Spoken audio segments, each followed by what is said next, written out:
여러분 긴 추석 명절 잘 보내셨습니까? 우리가 작년에 제가 저 달력을 처음 보면서 와, 내년 10월 엄청나게 많이 쉬네 하는 생각을 했습니다. 그런데 그 시간들도 다 지나가고 말았습니다. 이렇듯 명절의 끝이 있듯이 우리 인생의 끝날도 다가오고 있음을 우리가 기억해야 됩니다. 오늘 사도 바울은 로마서 16장에서 마치 유언 같은 그런 메시지를 마지막으로 남깁니다. 성도가 마지막까지 힘쓰는 일이 무엇인가? 우리가 성경을 통해서 우리가 함께 배워보기를 원합니다. 첫째, 다 같이 시작. 떠나야 합니다. 떠나야 한다라고 했습니다. 17절에 보면 형제들아 내가 너희를 권하노니 너희가 배운 교훈을 거슬러 분쟁을 일으키거나 거치게 하는 자들을 살피고 그들에게서 떠나라. 그렇습니다. 여러분 어쩌면 인생은 떠남의 연속입니다. 물론 만남의 연속이기도 하죠. 그래서 좋은 만남을 위해서 우리는 늘 기도하지 않습니까? 그런데 생각해보면 또 인생은 떠남의 연속입니다. 생각해보면 저도 고등학교를 졸업하고 나이 20살에 아버지를 떠났습니다. 부모를 떠났습니다. 그리고 아직도 아버지 집으로 돌아가지 않고 있습니다. 부모를 떠났고 또 대학을 다니다가 군대에 가고 또 제대하고 또 대학원 공부하면서 결혼도 하고 가정을 이뤘습니다. 그리고 이렇게 여러 교회를 다니면서 또 부인도 하고 떠남도 하고 이러면서 계속 이런 상태를 이어가고 있는데요. 생각해보면 결혼이 그렇지 않습니까? 떠남입니다. 한 남자가 부모를 떠나 아내를 맞이해서 둘이 한 몸이 되고 하나의 가정을 이루는 겁니다. 떠남이죠. 결혼도 떠남입니다. 신앙도 떠남입니다. 그죠? 우리가 하나님의 나라 갈 때까지 우리는 이 떠나는 일을 계속 할 텐데요. 너무 세상에 여러분 너무 많은 미련 두지 마시고 떠남의 훈련, 날마다 그런 훈련 우리가 할 수 있기 바랍니다. 그럼 오늘 성경은 어디에서 떠나라고 하느냐, 누구에게서 떠나라고 하느냐, 너희가 배운 교훈을 거슬러 말하는 사람들에게서 떠나라고 말합니다. 여기서 보면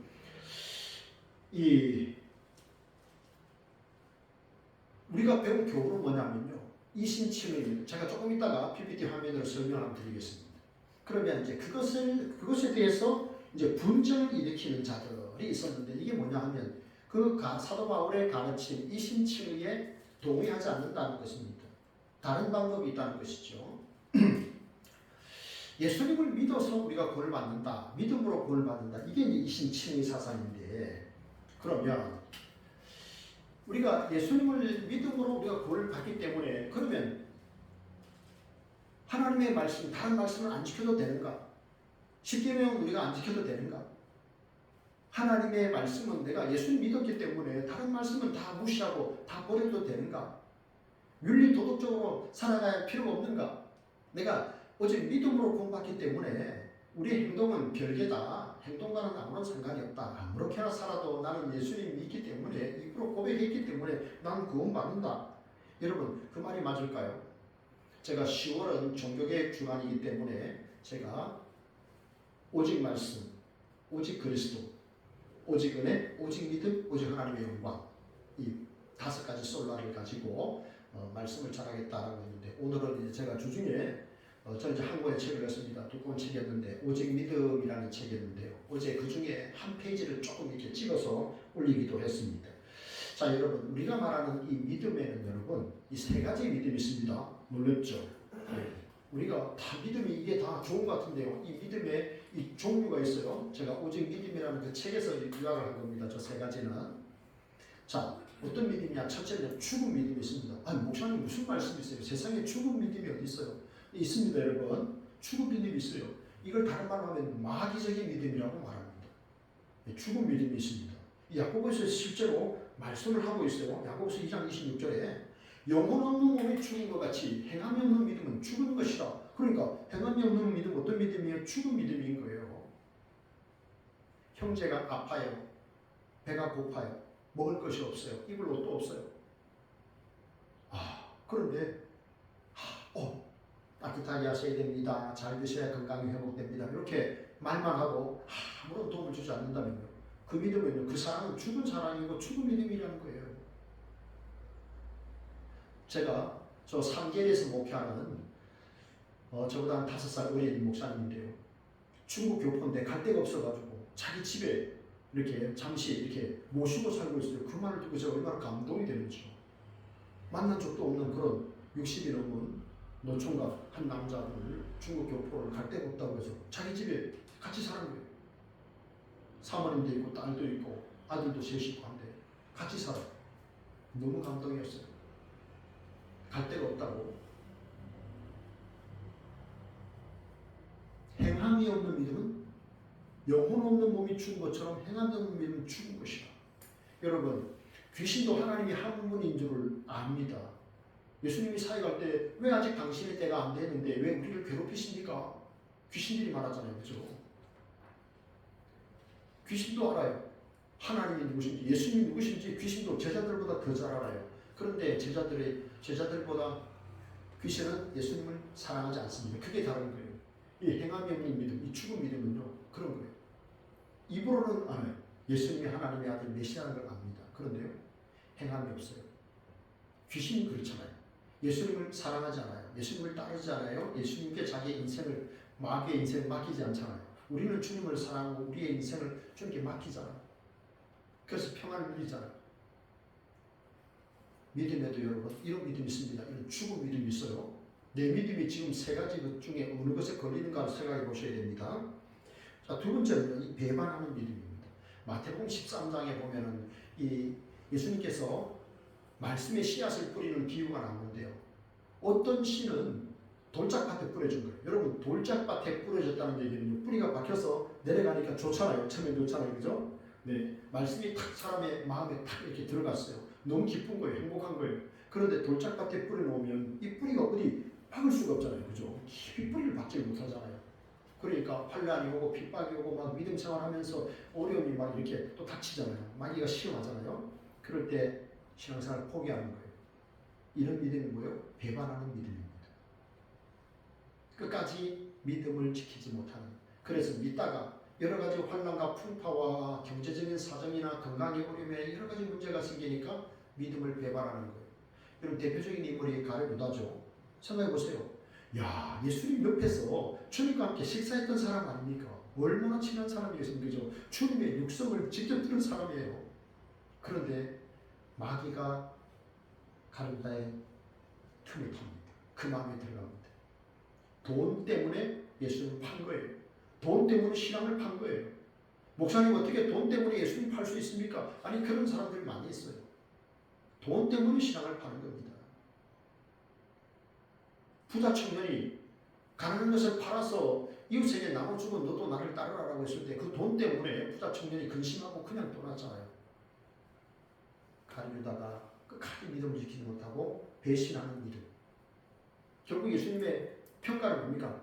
차라리 그 사람은 나지 아니하였으면 더 좋았을 뻔하였죠. 차라리 태어나지 아니하였더라면 더 좋았을 뻔했는데 라는 평가를 하셨어요. 이런 믿음에도 배반하는 믿음이 있습니다. 세 번째는요, 결실하는 믿음이에요. 여러분, 이 믿음으로 구원받느냐 행함으로 구원받느냐 이것 때문에 이 천주교와 기독교가 나눠졌잖아요. 그죠? 네. 큰 역사 속에서 종교개혁이 일어났잖아요. 그래서 참 종교개혁이 일어날 그 당시에 로마 가톨릭에서는 면죄부, 과거는 면죄부라고 말해요. 창문 좀 닫아야 되겠어요? 면죄부를 판매를 하고, 그런데 요즘 이제 면죄부라는 말 안 쓰고 면벌부라는 말이 있어요. 그런데 그걸 이제 팔았어요. 그래서 어떻게 합니까? 이걸 사기만 하면, 이걸 사기만 하면 당신들은 죽어서 여록을 거치지 않냐고 바로 천국에 갑니다. 성경에 없는 그런 내용들을 가르치고 있잖아요. 그죠? 네, 성경은 금지된 책이었습니다. 오직 라틴어 성경만 있었기 때문에 웬만한 사람들 읽을 수도 없었어요. 네, 사제들도 독일어 공부를 했어도 라틴어 공부 안 하는 사제들은 성경 말씀을 모르는 거예요. 그러니까 설교문이 내려옵니다. 그 보고 읽는 거예요. 네, 그런 시대에 로마 교황청에서 이 면벌부를 사면 죄사함을 받고 천국 간다고 하니까 그렇게 한 거예요. 오늘날도 행동에 대해서 많이 강조를 합니다. 그런데 여러분, 믿음으로 구원받습니다. 이거 분명한 거예요. 오직 믿음으로 구원받아요. 그런데 여러분, 그 믿음은 반드시 행함이 따른다는 겁니다. 제가 그 두꺼운 책을 줄 얼마나 많이 쳤는지 몰라요. 결론은 뭐냐 하면 그 믿음, 우리가 입술로 고백하는 그 믿음에는 반드시 행함이 따라온다는 겁니다. 행함이 없는 믿음, 입술로만 아는 지식적인 믿음, 가짜 믿음이라는 거예요. 그것으로 구원받을 수 없다는 겁니다. 그게 종교개혁자들이 말한 거예요. 자칫 오해를 하면 오직 믿음, 나는 입술로 예수님을 나의 구세주라고 시인했어. 난 구원받았어. 착각입니다. 일평생 우리가 거룩한 삶을 쫓아서 주님의 말씀에 순종하는 삶, 몸부림치는 삶, 여전히 죄 가운데 있지만 우리는 끊임없이 그러한 삶을 살아가야 됩니다. 그 행함을 통해서 우리는 하나님께 영광을 돌려야 할 책임이 있습니다. 그게 오직 믿음입니다. 착각하면 안 됩니다. 입술로만 고백하면 되고 행동은 아무렇게 살아도 돼. 아닙니다, 여러분. 행함이 반드시 따라야 됩니다. 성경이 말씀하는 믿음이라고 하는 것은 뭐냐면요, 예수님을 내가 영접하는 게 믿음입니다. 이것도 세 종류가 있는데 예수님을 영접하는 게 믿음이에요. 그 다음에 주님의 말씀을 내가 또 영접하는 거예요. 주님의 말씀을 받아들이고 내가 귀를 쫓고 세우는 거예요. 그게 믿음이에요. 세 번째 믿음은 뭐냐면 그 말씀에 순종하는 거예요. 주님께 순종하는 거예요. 그게 믿음이에요. 이게 다 갖춰져야 됩니다. 주님을 영접하고 말씀을 받아들이고 내가 귀를 쫓고 세우고 그 말씀에 순종하는 삶, 그게 바로 믿음입니다. 우리 자녀들은 제 말을 잘 듣습니다. 말을 잘 듣는다는 말은 그냥 이 리스닝, 이 귀만, 이것만 잘 듣는다는 것이 아니라 순종한다는 뜻이에요. 양은 자기 목자의 음성을 듣습니다. 가짜 목자의 음성을 듣지 않습니다. 양은요, 참 생각해보면 공격용 무기도 없지만 자세히 보면요, 그 귀가 엄청 발달했어요. 그래서 자기 목자의 음성을 아는 거예요. 실제로 법원에서 어떤 양이 서로 두 주인이 서로 자기 거라고 해서 법원이 판결을 어떻게 내렸냐면, 양은 저 법원 문 바깥에 있고 안에서 두 사람이 차례차례 그 양의 이름을 부르는 겁니다. 그럴 때 양이 딱 듣고 들어오면 그게 진짜 양 주인인 거예요. 법원이 그렇게 판결한 사례가 있어요. 양은 자기 목자의 음성을 잘 압니다. 목자의 음성을 듣고 여러분 순종해야 됩니다. 순종이 믿음의 결과고 순종이 믿음의 열매입니다. 우리의 삶에 많은 우리가 결실하는 믿음, 열매 맺는 믿음을 갖기를 축복합니다. 여러분 지금 저는 이제 이신칭에 대한 이야기를 하고 있는데요. 믿음으로 구원을 받는다. 그 믿음에는 반드시 행함, 그 순종이 따라야 한다는 것입니다. 그 순종을 통해서 우리가 세상에서 구원받은 하나님의 자녀임을 여러분 날마다 드러내시기를 축복합니다. 둘째, 다 같이요. 시작. 순종해야 합니다. 그렇습니다. 19절에 보면 너의 순종이 모든 사람에게 들렸다라고 했습니다. 순종해야 됩니다. 여러분 우리가 하나님의 말씀을 늘 읽죠. 제가 주중에 여러분들이 참여할 때 제가 하트 표시를 막 달았습니다. 참여했다. 하나님의 말씀을 듣고요. 제가 주중에 읽었던 하나님의 말씀 가운데 너무 참 감동이 됐던 게요. 주일이 이제 일꾼들을 찾아 나서는 그런 장면이었는데 새벽 6시에도 갔고 또 아침 9시, 낮 12시, 오후 3시에도 갔는데 오후 5시도 간 거예요. 그게 얼마나 감동이 된지 몰라요. 그래서 혼자 있으면서 막 울었어요. 보세요 여러분, 그 주인이 일꾼을 찾으려고 그렇게 했는데 오후 5시에 갔다. 이제 1시간 남은 겁니다. 그죠? 그러면 그게 장터에서 있는, 성경에 보면 놀고 있는 사람들이라고 있는데 그 사람들이 달려갈 데가 없잖아요. 그죠? 자기 아내와 자녀들이 있는데 자기가 이제 일자리를 구하려고 일용직이라는 사람이니까 어느 장소에 모여 있습니다. 시장에 모여 있죠. 근데 6시 전에 간 겁니다. 그러니까 11시간, 12시간 그 자리에서 기다린 거예요. 혹시나 써주나. 근데 퇴근 시간이 저 6시니까 그 전에 먼저 들어가기도 참 쑥스럽고, 그러니까 그냥 거기서 사람들이 모여 있는 거예요. 이 뽑히지 못한 사람들은 오후 5시까지. 그 사람들이 마음이 얼마나 무거웠을까. 그런데 생각지도 못하게 오후 5시에 일꾼을 찾으러 온 사람이 있었어요. 너희들은 왜 이렇게 한가롭게 노느냐. 저희들을 써주는 사람이 없었습니다. 그래서 그 주인이 데려갔어요. 1시간 후에 일당을 주는데 5시에 온 사람부터 준 거예요. 근데 아침 6시에 온 사람이 생각한 거죠. 야, 오후 5시에 온 사람에게 한 달러를 줬으니까 야, 우리 엄청 많이 받겠네. 근데 그 사람들이나 자기랑 똑같이 한 달러를 받는 거예요. 그래서 막 항의하는 거예요. 아니, 주인이시여, 저 오후 5시에 와서 1시간 일한 사람도 한 달러인데 나는 아침 6시부터 와서 하루 종일 일하는데 어찌 한 달러를 주십니까? 라고 하니까 주인이 하는 말이, 아니 내가 내 것 가지고 내 뜻대로 사용하는데 네가 어떻게 나를 악한 것으로 보느냐. 나는 너랑 한 달한테 약속하지 않았느냐. 나는 너에게 약속한 것을 지켰다. 그렇게 이야기를 합니다. 얼마나 참 감동입니까? 그죠? 네. 참 하나님 아버지의 그 마음도 헤아려지고 또 자기 아내와 자녀들을 먹여 살려야 되는 그 남편 그 가장의 마음도 느껴지고 그 사람들이 그 5시까지 뭐 하면서 버텼을까? 그런 생각도 들고 주인이 와서 그 5시에도 이렇게 사람을 뽑아갔구나. 야, 참 우리 하나님 좋은 분이다. 이런 생각을 하면서 굉장히 은혜를 받았어요. 그때는 제가 이 공동체 성경을 읽기로 본 게 아니고 성경을 보면서 본 거예요. 그래서 이렇게 문자로 보면 이렇게 참 큰 은혜가 임하는구나 하는 생각을 제가 한 번 더 하게 됐습니다. 사실 이제 아침에 우리가 화면을 보고도 읽는 것도 괜찮지만 우리가 성경을 좀 신중하게 읽는 것도 밑줄 치면서 읽는 것도 좀 은혜가 된다 이런 생각이 들었어요. 그래서 여러분 우리가 늘 말씀을 읽고 난 다음에 참 은혜를 받고 그렇잖아요. 그리고 난 다음에 해야 하는 일은 순종입니다.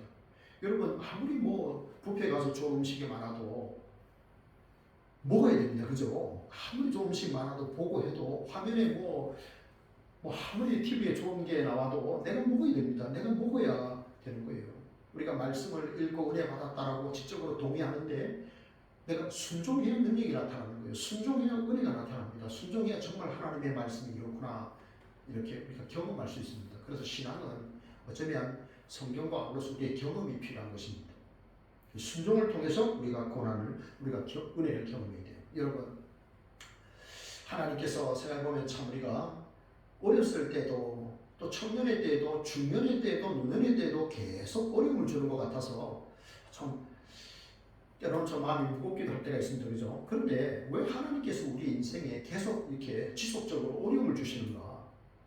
좀 잘되고 좀 잘나고 형통하고 막 시험 마치면 척척 합격하고 막 승진도 바로바로 되고 막 이렇게 막 원서만 넣으면 바로바로 합격하고 막 이렇게 막 건강에 아무 문제가 없고 뭐 자녀들 다 잘 되고 막 부모님 노년에 다 건강하고 뭐 이러면 좋을 것 같은데 왜 어려움들이 계속해서 있는가 하는 겁니다.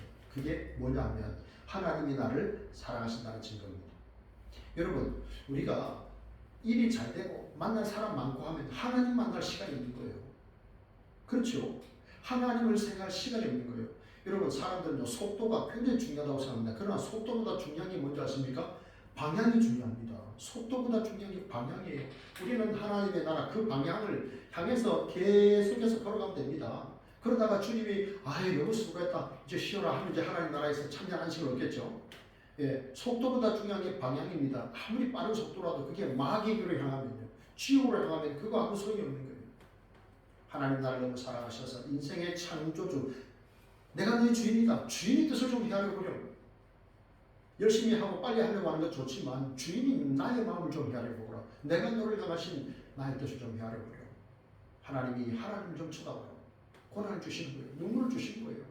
그 눈물을 통해서 우리는 사방이 다 에워싸여져 있는데 하늘이 열렸다는 걸 알게 되는 거죠. 그래서 하나님을 경험하게 됩니다. 그래서 시편 기자는 고난을 받는 것이 내게 유익이라고 그랬잖아요.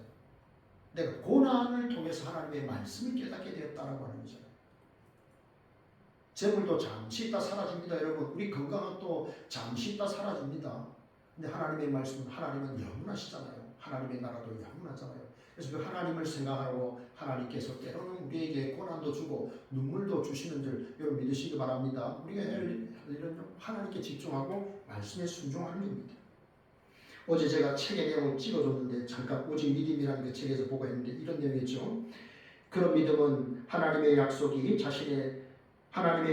자신의 목숨을 거는 믿음이고 모든 것이 하나님이 약속한 것과 반대되는 것처럼 보일 때 하나님에게 소망을 두는 믿음이다.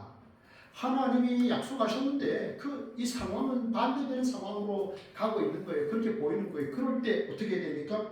그럴 때 하나님에게 소망을 두는 믿음. 그런 믿음을 제가 갖기 원하고 여러분이 갖기 원합니다. 그때조차도 영원하신 하나님, 좋으신 하나님, 나의 신랑 되신 예수님께 소망을 주시기 바랍니다. 여러분, 존 디 록펠러 여러분 잘 아시죠? 존 디 록펠러. 노년의 모습입니다. 이게 이제 존 디 록펠러의 노년의 모습인데요. 11조의 비밀을 아는 최고의 부자 존 디 록펠러라는 책에 나오는 내용인데 이분이 이제 30대에 석유 사업에 손을 대면서 세계적인 거부가 되었습니다. 물론 논란이 있죠. 항상 논란이 있잖아요. 그런데 이제 엄청난 거부가 되셨는데 이제 50 초반에 질병에 걸린 거예요. 알로피시라고 하는 이제 그 질병에 걸렸는데 머리카락이 다 빠집니다. 눈썹이 다 빠지고 몸이 점점 말라 그래 죽습니다. 이제 그런 알로피시라는 병에 걸렸는데 그때 이분이 하루에 버는 돈이 수백만 달러였습니다. 이제 정유 사업을 통해서 하루에 자기 통장에 수백만 달러의 돈이 들어오는데 자기는 뭘 먹고 사냐니까 우유 한 잔 비스킷 3개를 하루에 먹는 겁니다. 어마어마한 부자였지만 먹는 건 그게 다였습니다. 그러니 이 사람이 얼마나 많이 그랬을까요? 의사가 어느 날 말합니다. 이제 로펠러스 당신은 기껏 살아야 이제 많이 살아야 딱 1년 삽니다. 이렇게 말했어요. 이제 52살, 53살 그때입니다. 그래서 로펠러가 하나님 앞에 눈물로 기도합니다. 어느 날 밤에 아니 내가 이렇게 많은 돈 가지고 있는 들 이게 나에게 무슨 소용입니까? 내가 죽으면 이 돈 다 누구 것이 되겠는가? 내가 이토록 많은 돈을 벌어놨지만 쓸 시간도 없고 내가 곧 죽는데 내 인생은 뭔가?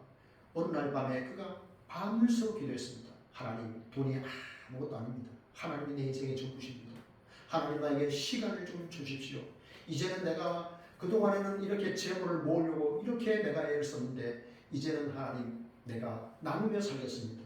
이제는 나누며 축복하며 살겠습니다. 그러니 나에게 시간 좀 주십시오.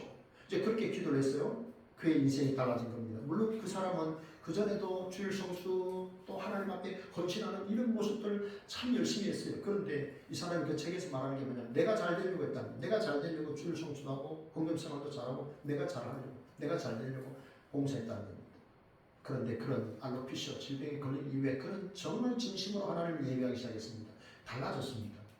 사람이 한번 이렇게 큰 중병에 걸리고 나면 그 인생이 정말 이렇게 안 달라집니다. 그래서 믿음 생활하는 가운데 하나님 제가 주님의 집을 짓겠습니다. 그래서 예배당을 지었습니다. 그게 뉴욕에 있는 리버사이드 처치라고 세계적인 교회가 하나 있습니다. 그 다음에 그는 이제 학교를 대학을 몇 개를 세우고요. 병원을 세웠는데 또 이 로펠러 재단을 만듭니다. 그리고 가난한 사람들 수술을 해야 되는데 치료받아야 되는데 돈이 없어서 못하는 사람들에게 그런 의료 서비스를 제공합니다. 그러면서 그의 인생이 의사가 당신은 기껏해야 1년을 살 수 있습니다 라고 말했는데 그 사람이 그런 삶을 살아가면서 그의 몸이 점점 회복이 됩니다. 53세 죽는다라고 했는데 그 사람이 98세까지 살았습니다. 너희는 먼저 그의 나라와 그의 의를 구하라. 그리하면 이 모든 것을 너희에게 더하시리라. 이건 친히 예수님이 제자들에게 하신 약속입니다. 주님의 말씀은 어제나 오늘이나 영원토록 변함이 없습니다. 우리가 이 땅을 살아가는 동안에 먼저 하나님의 나라와 하나님의 의를 구하셔서 생각지도 못한 하나님 주시는 놀라운 평강과 은총을 경험하는 우리 성도님들 다 되시기를 축복합니다. 마지막 세 번째입니다. 세 번째 시작. 전파해야 됩니다. 전파해야 25절에 보면요. 나의 복음과 예수 그리스도를 전파하는이라고 했습니다. 우리는요. 여러분 어떤 권사님이 저에게 이런 말을 했어요. 나는 이종호 목사님이 한 말을 이해할 수가 없다. 제가 무슨 말을 했는데 나는 우리 어머니가 좀 더 살아계시면 좋겠다고 생각한다 라고 생각을 했습니다. 내가 우리 어머니가 치매에 걸렸을 때 난 어머니가 좀 더 살아계시면 좋겠다라고 내가 말했는데 그 권사님이 그 말을 듣고 자기는 그 말을 이해할 수 없었다. 왜냐하면 아니 어머니가 돌아가시면 천국 가실 텐데 이 땅보다 하나님의 나라가 더 영광스러운 나라고 고통도 없고 눈물도 없는 나라인데 왜 우리 이종호 목사님은 자기 어머니가 더 살기를 원한다고 했을까? 그 말이 이해가 안 된다. 내가 왜 그때 그 말을 했냐면요. 나는 아버지를 생각하기 때문에 그랬습니다. 우리 아버지는 그래도 어머니가 계시면 살아계시면 살아있다 내 아내가 살아있다는 생각 때문에 좀 더 버틸 수 있는데 어머니가 돌아가시면 아버지가 어쩌면 이런 생각에 끈 소망에 끈 놓으실 수도 있겠다는 생각에 나는 어머니가 더 사셨으면 좋겠다는 생각을 한 거예요. 네. 그런데 여러분 우리가 이 땅을 삶에 있어서 연세가 드셔도 젊어도 중년에도 우리 그리스도인들은요 사명이 있는 겁니다. 그 사명을 다하면 하나님께서 영광스러운 나라를 우리를 불러주시는 거죠. 그죠? 네. 그 사명이 뭐냐 하면 복음을 전하는 겁니다. 그리고 복음을 전하기 위해서 기도하는 겁니다. 우리가 현장에 나가서 걸을 수 없는 그런 신체의 여건이 됐다면 우리는 앉아서 기도할 수 있는 겁니다. 사명이 있는 거예요. 사명이 있기 때문에 우리가 사는 겁니다. 사명이 없으면 굳이 왜 이 땅에서 더 살아야 되겠습니까? 그죠? 네, 우리 사명 때문에 사는 겁니다. 복음 전파가 우리의 사명입니다. 그리스도의 향기를 계속해서 전하는 것이 우리가 사는 목적이에요. 우리가 직장 생활하는 목적도 그거고요. 우리가 사람들과 관계를 잘하는 목적도 그렇습니다. 나를 통해서 영원한 생명이 전해져야 되기 때문에 우리가 사는 거예요. 우리는 복음 전파의 사명이 있습니다. 사도 바울을 보십시오. 주님 만나기 전에 그는 예수님을 몰랐기 때문에 복음의 회방거리였는데 주님을 만나고 그는 복음의 증인으로 한평생을 살았잖아요. 그죠? 1차, 2차, 3차 전도 여행 14년 동안에 참 많은 나라에 가서 복음을 전했습니다. 그리고요, 로마도 보아야 하리라. 전 세계의 오늘날 뉴욕 같은 그런 도시 로마에 가서 그가 감옥살이했습니다. 네, 그는 새빵살이 한 거죠. 같은 연금 상태로 2년 동안 살았는데 나가지 못했지만 자기를 만나고 온 사람들 다 만났습니다. 그들에게 사도행전 28장 마지막에 보면 주 예수 그리스도의 복음에 관한 것을 담대하게 거침없이 전하였더라. 예수 그리스도의 복음을 그 로마 땅에서 전한 겁니다. 세계적인 도시에서. 그래서 사도 바울의 전도를 통해서 유대인들이 회심하게 된 거예요. 그래서 복음이 널리 전파되게 된 거죠. 그리고 2년 동안 거기 가택 연금 상태로 있다가 풀려났는데 어떻게 풀려났는지 잘 모르겠어요. 그게 취소가 됐는지 그건 설명이 없어요. 그런데 어쨌든 그 잠시 풀려났을 때 그는 그 꿈이었던 서바나 스페인에 가서 복음을 전했습니다. 왜냐하면 오직 성령이 너에게 임하면 예루살렘과 온 유대와 사마리아와 땅 끝까지 이르러 너희가 내 증인이 되리라. 그래서 그 당시에 사람들이 땅 끝이 스페인이었어요. 그래서 스페인으로 가기 원했던 겁니다. 그리고 또 시간이 있으면서 계속 그는 1, 2, 3차 전도 여행을 했던 지역을 돌아다니다가 AD 64년 가을에 드로아에서 붙잡히게 되죠. 로마의 네로 황제가 로마의 대화재가 나자 그 책임을 그리스도인에게 전가를 했고, 그리고 그 그리스도인의 우두머리 사도 바울을 체포해서 참수형을 합니다. 머리를 잘라 죽였습니다. 네, 그렇게 사도 바울은 비참하게 어쩌면 죽었을 수 있죠. 머리가 잘리는 이런 안타까운 그런 죽음 맞이했지만 사도 바울은 자기의 꿈을 이룬 거예요. 세계복음화. 예수님께서 제자들에게 너희는 가서 모든 민족으로 제자를 삼아. 제자 삼는 세계복음화였어요. 그래서 그는 정말 그 일을 했습니다. 그 일을 감당했죠. 여러분, 저기에 있는 저 선교사님들은 조선 땅에 들어온 대표적인 장로교 선교사, 감리교 선교사인데요. 저 아펜젤러는 감리교 선교사로 가족이 함께 들어왔고, 저 우르드 선교사는 26 청년의 나이로 이제 혼자 왔어요. 사실은 약혼도 했지만 조선의 선교사로 가겠다. 이제 미국의 어느 교회 담임 목사로 안 가고 조선의 선교사로 가겠다니까 자매랑 파혼이 된 거예요. 그래서 이제 언더우드가 조선에 왔어요. 두 사람이 1885년 4월 5일에 저 제물포항 인천항으로 들어오면서 각각 기도한 게 있습니다. 이렇게 기도했다고 합니다. 아펜젤러가 기도한 겁니다. 우리는 부활절 아침에 이곳에 왔습니다. 사망의 권세를 이기시고 부활하신 예수님께서 조선 백성을 얽어맨 결박을 끊고 자유와 빛을 주시옵소서. 이 아펜젤러 선교사님은 그렇게 기도했다고 합니다. 그리고 우리 청년 선교사 언더우드는 이렇게 기도를 했다고 합니다. 지금은 예배드릴 예배당도 없고 학교도 없고 그저 경계와 의심과 멸시와 천대가 가득한 곳이지만 이곳이 머지않아 은총의 땅이 되리라는 것을 믿습니다. 이렇게 아펜젤러 언더우드 선교사는 이 조선 땅에 들어와서 선교를 시작했습니다. 그래서 많은 선교 업적을 남겼죠. 세문안교회, 연세대학교 많은 학교를 세우고 교회를 세우고 고아원을 세우고 그러면서 이렇게 조선 복음화에 힘썼습니다. 그리고 여러분, 요 다음 선교사님은요, 이 사무엘 무어라는 선교사님인데 이분은 어떤 일을 했냐면요, 백정을 전도하는 일을 열심히 했습니다. 백정을 전도하는 일. 네, 유로 선교사였고 이제 그런데 조선의 고종 황제를 치료했던 그 손으로 백정을 치료합니다. 여러분, 백정이 많은 사람인지 알죠? 네. 인간 대접을 못 받던 고기를 이렇게 도살하고 고기를 메고 고기를 내다 팔고 그러면서도 제값도 못 받고 인간 취직 이렇게 인간 취도 못 받던 이런 인물들이었습니다. 그런데 그분들에게 복음을 전합니다. 하나님은 만민을 평등하게 만드셨습니다. 그리고 복음을 전하고요. 그래서 맺은 그 첫 번째 그 열매가 박성춘이라는 분입니다. 백정인데요. 이분이 이제 복음을 받아들이고 난 다음에 선교사에게 거기를 합니다. 우리는 이 백정입니다. 그런데 내가 백정이라는 것도 슬픈데 내 자식도 백정이 돼야 그렇게 살아가겠다는 것이 너무 슬픕니다. 조선은 이런 신분 제도가 있습니다. 이걸 좀 철폐시켜 주십시오. 그래가지고 이제 선교사의 도움을 받아서 이제 백정 제도, 이 신분 제도를 철폐해달라 이런 이야기를 합니다. 결국은 그렇게 해서 이런 제도가 철폐가 됩니다. 그리고 이 사람의 아들인 박세양이라는 사람이 이 세브란스 병원에 세브란스 의과대학의 1기 졸업생으로 이제 한국 8명이 졸업하지 않았습니까? 이 사람입니다.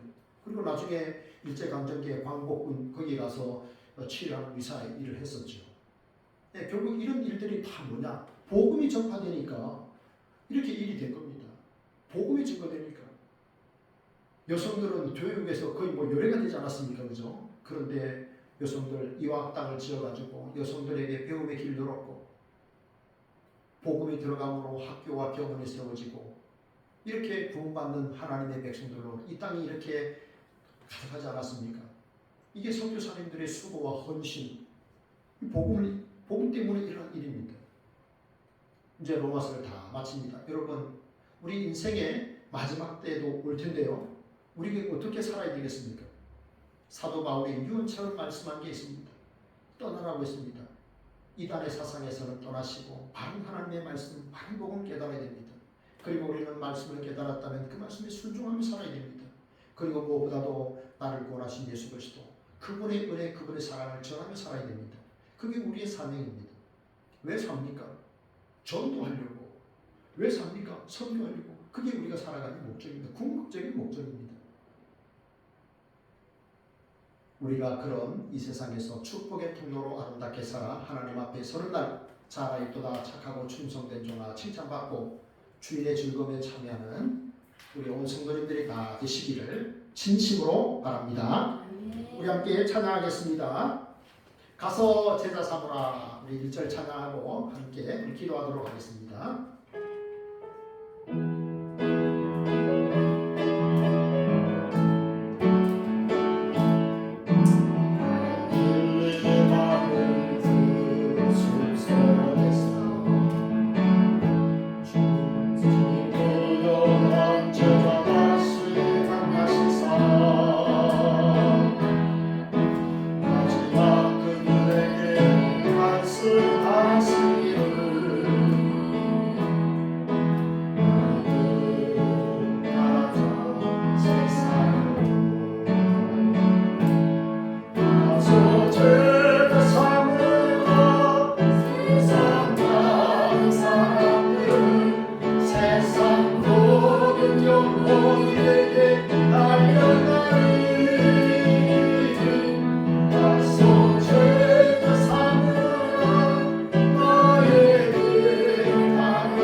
말씀을 생각하며 세계 복음화에 동참하는 나의 삶이 되게 하소서 기도하겠습니다. 하나님 아버지 감사합니다. 우리 예수님께서 승천하시기 전에 제자들에게 세계 복음화를 부탁하셨습니다. 하나님 우리가 이 땅에 사는 것도 하나님 우리에게 믿음 주시고 건강 주시고 하나님 우리에게 물질 주시고 달란트 주시고 시간 주시고 하나님 또 열정 주신 것 이 모든 것 가지고 우리가 하나님의 복음 예수 그리스도의 바른 복음을 전하며 하나님 살아가는 저희들 되게 하여 주시기를 원합니다. 하나님 영광스러운 하나님의 나라가 우리를 기다리고 있습니다.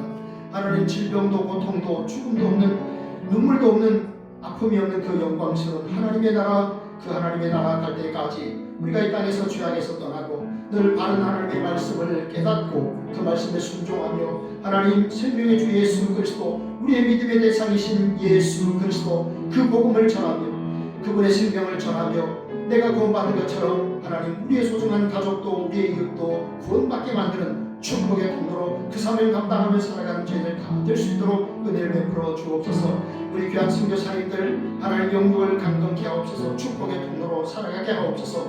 우리도 이곳에서 하나님 그 귀한 사역에 동참하게 하시고 우리도 복음을 전하며 생명을 살리는 삶을 살아갈 수 있는 우리 모두가 되게 하옵소서.